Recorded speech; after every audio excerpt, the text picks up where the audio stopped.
All right, hello and welcome back to our latest episode of the Leadership Circle, where today I am so excited to have a conversation with Jay Razzouk. Jay is the co-founder of ProScale Legal with his amazing wife, Wendy, and they are also our first sponsor and the legal sponsor of Be in the Room. And the reason why we thought of what are resources that we can put together for women leaders, specifically our entrepreneur friends, that are, important regardless of where you're at in business, where you live in the world, and what you're doing is legal protection, right? Making sure that you protect yourself, your family, your assets, your home, and all of those things in a meaningful way. So, and Jay and Wendy have been in my circle for, a while now. I've watched their business grow in really exciting ways. So I'm just excited to chat with Jay today. So Jay, welcome. We're so glad you're here. Likewise. Yeah, you definitely, I think, have been there with us since the beginning. So it's exciting. I'm glad that we've continued to be in touch and now work together in this respect. No, I'm really excited as well. So let's kind of tell your story a little bit, how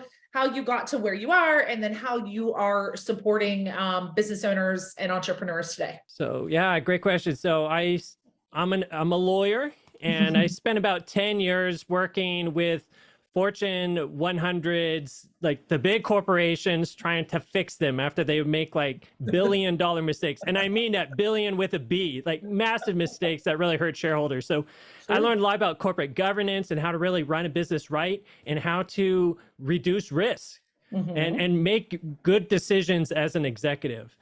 But I've got really tired working with the big guys, and it's really hard to change a large institution. And I wanted to work with entrepreneurs and help them get on the right track earlier on and be really preventative as opposed to being in court. Because I also saw just hundreds of thousands, millions of dollars get blown in court, and the only people that would win would be the lawyers. Right. So I'd be happy to put litigators out of business. And so now I provide entrepreneurs, like coaches, consultants, those types of like online entrepreneurs with all the legal documents and strategies they didn't know that they needed to scale to 7 figures and beyond. And I know a lot of people tack on 7 figures when they're describing what they do, but we really mean it because, as I just mentioned, I have that visibility of what it looks like when you're a Fortune 100 and even like Fortune 10s. I work with the Fortune 10 to try to fix it one time. So I know what it looks like, and I want to really help people get there.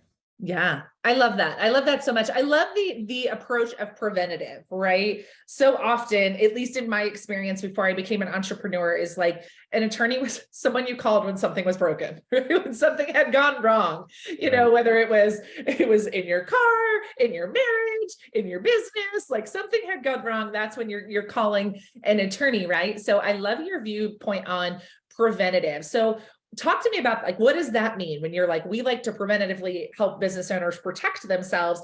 What does that mean to you guys at ProScale Legal? So for us, it begins with a suite of templates, like the essential templates that a coach or online entrepreneur would need, such as, and we break it down to some of your core relationships that you begin with, like your relationship with your clients, your relationship with, like, if you have a podcast, with your podcast guests, with, independent contractors, just the whole works, trying to give you a good starting point, a foundation for setting your expectations, being clear, and then having documents also that make sense. Like, to us, we like love-based legal.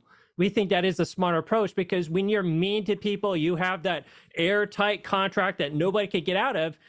That's when they feel like a dog backed in the corner and go hire a lawyer to find a way to get out of it and sue you. Right. So as we say, we want contracts that are aimed at not just winning in court, but will keep you out of it. Yes. So did you just say love-based legal? Is that what you said? That's right. What does that mean to you? Because I've never heard that before, and it just sounds fantastic. I mean, ultimately, I've come to realize that all the law is really trying to get us to the point of loving people.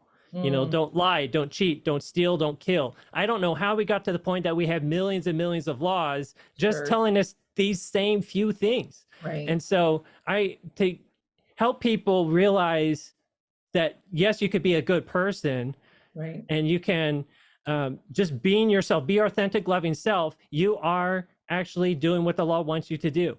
And that actually is going to be like your number one best legal strategy is loving people. Yes. Be a good human, damn it. Like, period.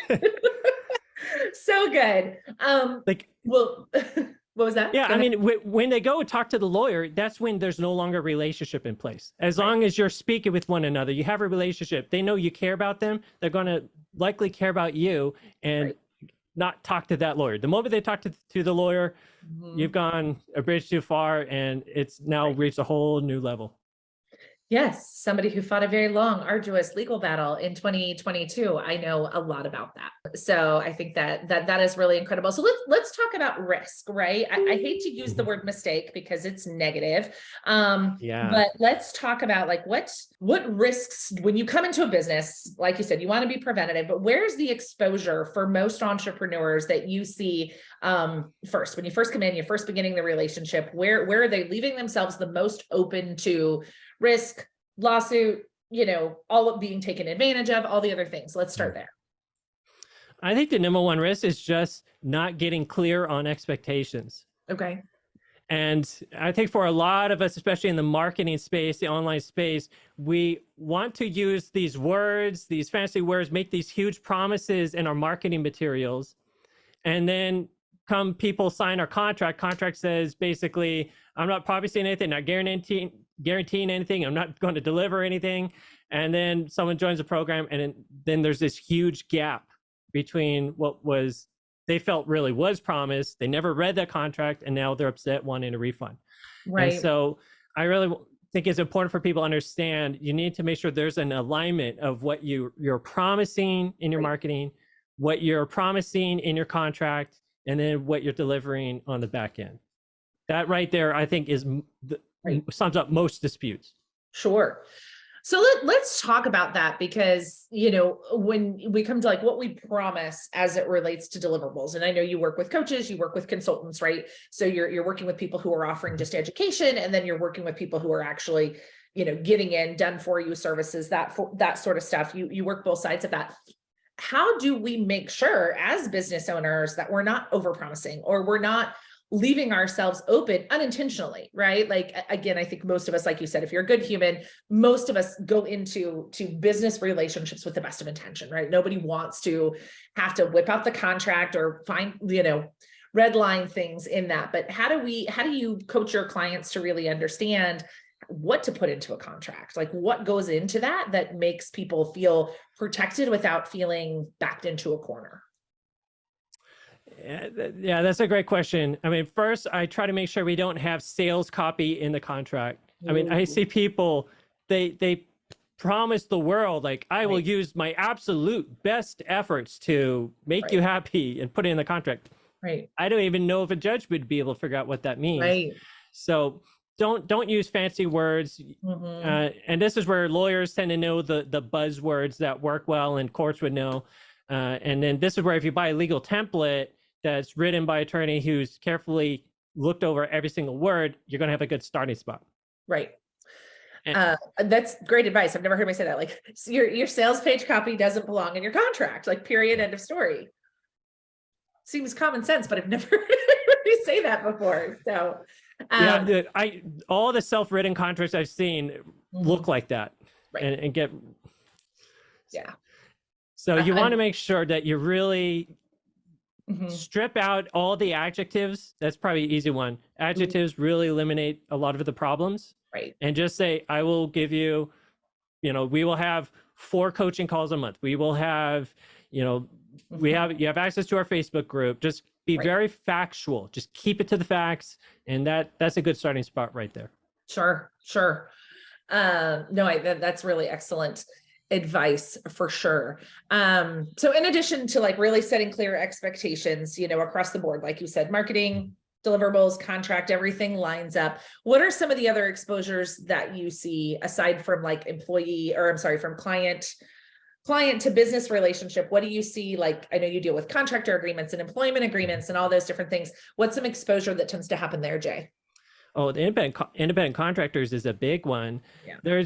I've seen big name coaches giving advice that basically will get anybody who follows it in big trouble with the IRS and even state governments. There's a lot of misclassification of independent contractors, and there's been a huge shift in the law. This is a relatively new thing for the past 5 years. People think it's just a California thing, but the thing is there's at least about 30 states that are sort of like California, where they have a strict test. And if you flunk that test, your worker is actually is actually an employee. And they might start with the presumption they're an employee unless you could really prove they're an independent contractor. And it boils down a lot to control. If you are controlling the hours they work, how they work, what they do, you're teaching them, you go down the list, like the government might say, hey, this really looks like an employee, which means then you need to be having them on payroll. You have to be following minimal wage laws. You got to be, keeping a part of their wages and paying that to the federal government for their income taxes. So there's all these implications, and it can end up with lots of fines and penalties and fees for this misclassification. And we just see almost everybody, and I mean almost everybody, misclassifying the workers. Yeah. I saw a lot of that, right? When I was teaching sales, because everybody was like, oh, well, just, hire a VA to do this. And it's exactly what you said, right? Like if you're hiring the VA, I mean, I literally ran a training program. Like if you're hiring a VA and putting them through a training program, they're not a contractor, they're an employee, right? Like if you were teaching them. So we used to have this conversation quite a bit. And because I like to say shocking things on the internet, I was like, it's like the equivalent of like tax evasion. Like that's how the government sees it. Like you're not paying. They do. Yeah. Like you're not paying payroll taxes. You're not paying, there's a whole lot that goes into it. And I don't know, I have a payroll company that tells me what it is, but you know what, like, that's why you're paying, like by paying a contractor and not paying their taxes, it's literally tax evasion at the end of the day. Like you use nice words like fines and things like that, but it's like the government sees it as tax evasion. Is that right? Yeah. And if that person doesn't pay the taxes like they should, the government is going to come to you and say, well, you should have paid it. Right. And then you have their tax bill. So that's a good way of putting it. And like I said, I like to say a lot of things for shock value, but that's how it was described to me. I chatted with an HR consultant once and she's like, no, it's like the equivalent of tax evasion. That's why the government is cracking down on it, because what's happening is you as the employer aren't paying payroll taxes. And then the 1099 contractor, is trying to write off everything under the sun to make their income look as small as possible. So they're not paying taxes, and the government is unfortunately just not going to allow us to not pay them. And so it's always kind of stuck in my head when I think of that, like, ooh, that always felt a little scarier than a fine. I'm like, yeah, you can fine me all day, but like tax evasion, like I've got like Martha Stewart in my head. It just doesn't go well. Oh, I mean, unless you really, really were intentionally trying to get around, nobody's going to go to prison, but most likely not paying a lot. No, I know. Absolutely. So you said there's now like 30, because I didn't know that. I always thought everybody's always like California, right? Like California is because they had all these laws, and obviously it's driven by the entertainment industry, and it was Uber and Lyft and all of those guys that brought up a lot of attention to these things. But now it is literally outside of California where they're being more diligent about contractor laws. Yeah, in fact, California got their law from other states, I think like New Jersey, for example. Oh, interesting. So yeah, they didn't make it up. and more and more states are following it. And here's the other thing. The IRS also has been really trying to make moves, and the federal government has been making moves to more or less adopt this same test. Sure. So that means even at a federal level, the federal government has an interest in having as many people classified as employees as possible. Huge risk. Absolutely huge risk, and a lot of attorneys also believe that this is probably one of the major points of risk for businesses. And the more workers you have, the more independent contractors you have, the higher this risk is going to be. And so you're probably thinking, what's the solution? How can I deal with that? I can't afford to be wrong on this. And this is where a lot of people do turn to outsourcing overseas, so that you can avoid that risk. You still might be violating the laws of the Philippines or India, but the odds of them coming after you are going to be really difficult. Right. Absolutely. And, I know this is a little off topic, but for me, again, I was advised W-2 employees. And so I've had W-2 employees for a very long time.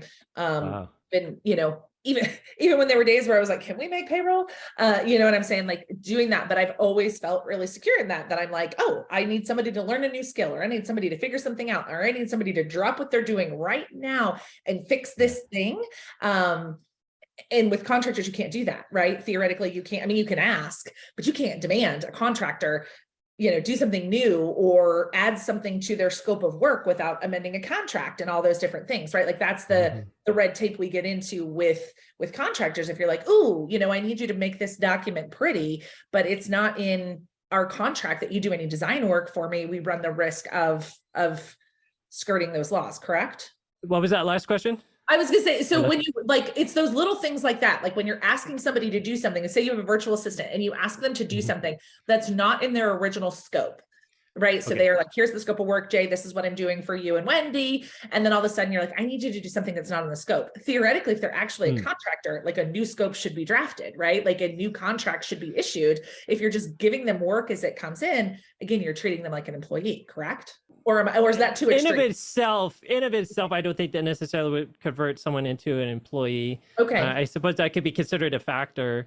Sure. But contracts in general are soon to be kind of like living, breathing documents that the parties are always going to be adjusting and changing. So, but yeah, it's not something where you contracted them to do one thing and now you could tell them go do something else. If they're willing to do that, great. But you are much more contractually bound. Here's another way to get around the independent contractor issues, and that is you hire someone who actually is a legit independent contractor. They're an expert, they've been around, they serve lots of other people like you, they have their own process, their own method, the way of doing things, and you're hiring them to do what they always do. And so I think this is good news, right, for everybody even in your group too, because there's probably lots of consultants in there. And you need to realize if you're a consultant, you're good at what you do, there is a value add you have for people in that they should have more confidence in hiring you and not worrying about these IRS laws because of what you do. So you charge a little bit of premium because of that. Right. No, absolutely. I think that's a great point. There are legit independent contractors that's what they actually do. So I love that. So what are the risks? What have I not thought to ask you? Because I think before we hit record, you were like, oh yeah, there's like 5 risks we talk about. So we've talked about our exposure in our relationships with our clients and having contracts that are very clear, no adjectives, no fluff, right? We've talked about employee and contractor agreements, making sure that those are really sound. What else, Jay, are some of the risks that you see when you come into a business or the exposure? So actually, I break it all down into 5 risks. So we talked about contractual risk, risk of you or someone else breaching a contract. We actually talked a bit about one of the other risks, which is tax risk. And you have 100% chance, if you're making money, of needing to pay taxes. Right. So just about. So that's a huge risk. And there's a lot of people who, especially when they grow and scale really fast, they don't realize that they might be needing to pay the government taxes throughout the year. And then come the next year, they're paying the taxes, they realize they have to pay $10,000, $20,000 in penalties. So it's one of these things where it's good to work with an accountant. Make sure you're having good bookkeeping and you are staying on top of whatever payments you need to be doing. Because we have a crazy system where you have to guess ahead of time what you're going to make at the end of the year. It was really interesting for us in 22 because the way my business changed and going from the partnership to being an individual, like I was getting these estimated tax bills for huge amount. Unfortunately, a really excellent accountant and CPA, but it was terrifying. Like the bills that I would get in the mail were based on the revenue we did in 21, right? And then so 22 rolls around, the business is being pulled apart, all this other stuff, and I'm getting like estimated tax bills. And there's nothing more terrifying than a letter from the IRS. It doesn't matter what it says. I'm just like, it's like Pavlov's dog. It winds up in my mailbox and I instantly like freak out. But it was really scary. And it felt so, I was so grateful that I had the accounting partners that I did. Cause I was like, yeah, this bill is for $30,000. Like we didn't make $30,000 last month. Like I can't pay the IRS. And they were like, oh, it's based on this. So 100% it's a really terrifying part of making money and figuring all of that out in your business. I think is one of the worst parts. So I'm glad you had a good accountant. Everybody make sure you do. So the next risk is, this one's kind of a fun one I like, is competition risk. Ooh, I don't even know what that means. I mean, this is a risk that someone might come in to start competing with you, and it could be in all sorts of different ways. It could be even your clients, liking your content, running with it, and then now competing with you. Or people go into your program, download everything, and then put it for free on the internet. Or your independent contractor works for somebody else and now starts poaching all of your clients. I've seen and heard of all of these things happening. And so this is where having the right contract terms in place, having people sign non-disclosure agreements, lots of different things that you could do to protect yourself and make sure that that won't happen to you. Yeah, that's really fascinating. I've not really given a lot of thought to that. I've always had just like a standard NDA and stuff like that with team. But I didn't even know until I Googled once. So, I wrote a book called the 100K Sales Method, and we had a course and a program and everything that went with it. And I Googled once because I wanted to see, because, Amazon picks how much they sell your book for. Like, you can make a recommendation, but Amazon does what they want. And I Googled once, and I found my content on like random websites on the internet. And I was like, I didn't know this. At the time, I mean, obviously the business has been shut down and all the things. It was not worth the fight, but it wasn't even something, Jay, I knew to look for. But so contractually, you can protect yourself from those things?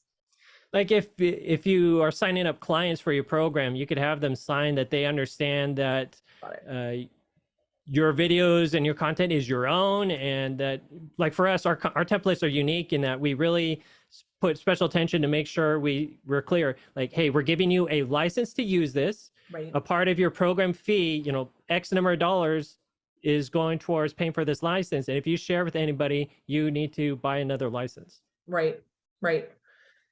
Cool. That's so interesting. I kind of forgot about that. Okay. So there's contract risk, there's tax risks, there's competition risk. What are other two risks, Jay? Then we have general liability risk. Right. And this is usually the one that we associate with insurance. Usually insurance steps in and covers this. So like your slip and fall and things like that. So if you have employees, if you have a physical location, this one's going to be a much bigger deal. If you're a health coach, or even just coach in general, and you're giving advice to people, then you can look at having what's called errors and omissions insurance to cover you giving that bad advice.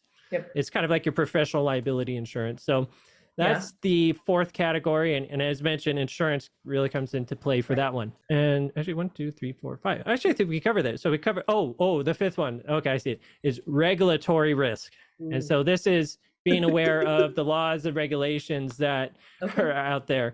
Now, coaching, I love coaching because it really eliminates a lot of regulations. So like I work with a lot of people in the health coaching space.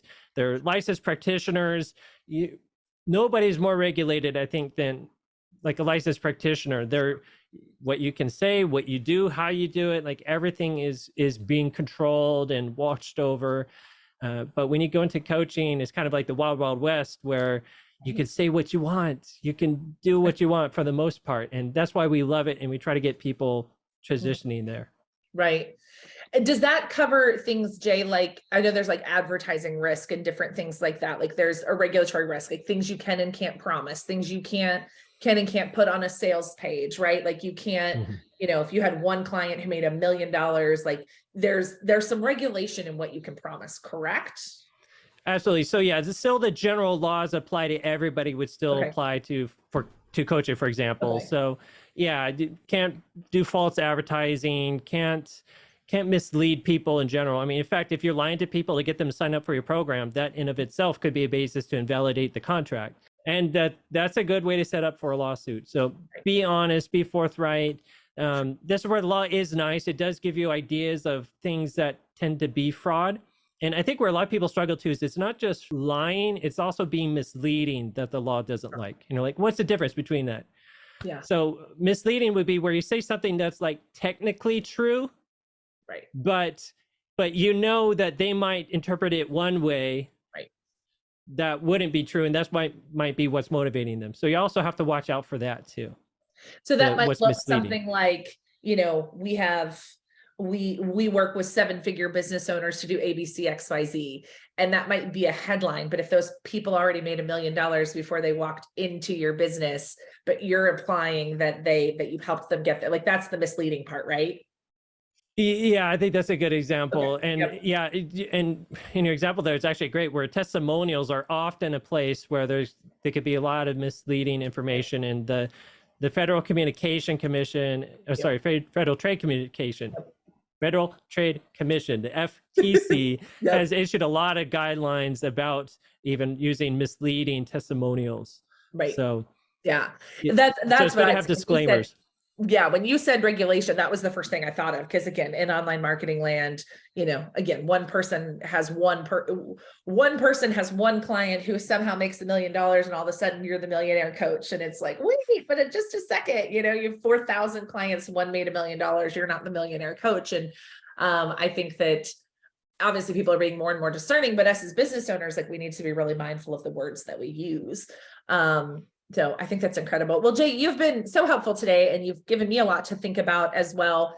Where can people hang out with you, spend more time with you, learn more about ProScale Legal, the work that you and Wendy are doing to support entrepreneurs? Where can they spend more time with you? Great. Well, we have a free Facebook group called Business Legal Tips.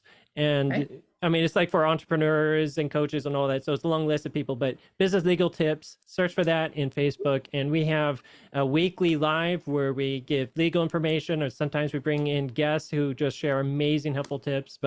And you can ask questions. We want to really be relevant and serve in that group. So it's free. Welcome to join, and we'd love for you to engage with us. Yeah. Awesome. Jay and Wendy do a lot of free. They serve their faces off, guys. That was part of the reason why it was such a no-brainer for us to partner with them and be in the room, is because in the years they've been in their ecosystem, it's always been about service. How can we help? How can we serve? How can we help? How we can serve? And so that's so obvious in how you guys show up online. So thank you for the work that you do, Jay. Thank you for your time. Thank you for your support of the Be in the Room community. And thank you guys for watching and listening, and we'll see y'all next time.